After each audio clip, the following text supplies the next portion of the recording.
So what happens if you have an integral involving a product of sine and cosine, but you have, say, sine of 5x cosine x instead of sine x cosine x? If I just had sine x cosine x, I could use a u substitution. U would be sine x, du would be cosine x, and I'd be good. But since I have sine of 5x, I can't use a u substitution because the derivative of sine of 5x is 5 cosine of 5x, and I don't have a cosine of 5x here, I have cosine of x. So what I'm going to do is I'm going to use integration by parts twice, the way we did with the exponential e to the x times the trig function. So I'm going to make my u be sine of 5x, which makes my du 5 cosine 5x dx. And so my dv will be the cosine x dx that's left. And so my v is sine of x. And then my integral is going to be uv minus the integral of v du, which is u times v is sine of 5x sine x minus the integral of v du, which is 5 cosine 5x times sine x dx. I'll pull that 5 out front.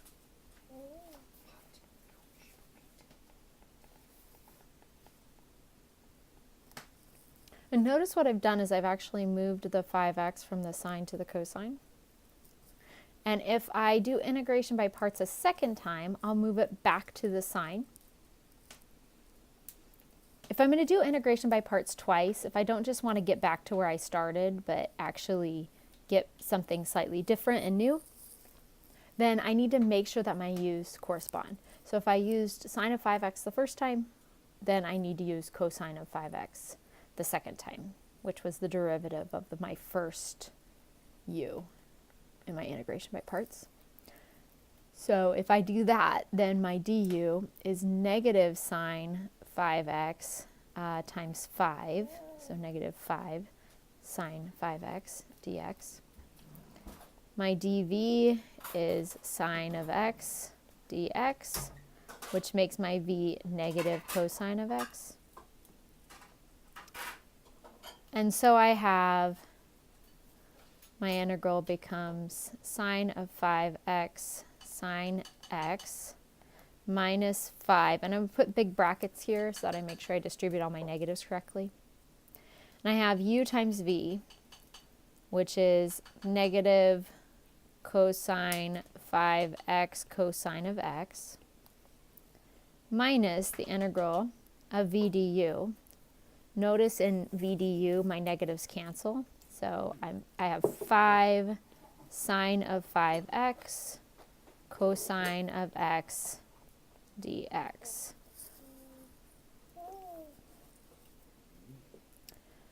I'm going to be careful with my negatives when I distribute this and simplify, because that's where things can often go wrong. So I have sine of 5x times sine of x. I have minus 5 times the negative, so I get plus 5 cosine of 5x cosine of x. And then I have a minus 5 times a minus 5, so I have plus 25, the integral of sine of 5x cosine of x dx. And all of this is equal to my original integral, sine of 5x times cosine of x dx. So notice what I have done now. I have on both sides of my equation the integral of sine of 5x cosine of x. So I can subtract the 25 of that integral from both sides of this equation.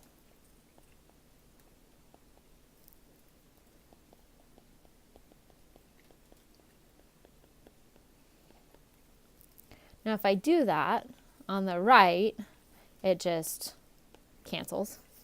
But on the left, I have 1 of these integrals minus 25 of these integrals, and so I wind up with minus 24 of these integrals.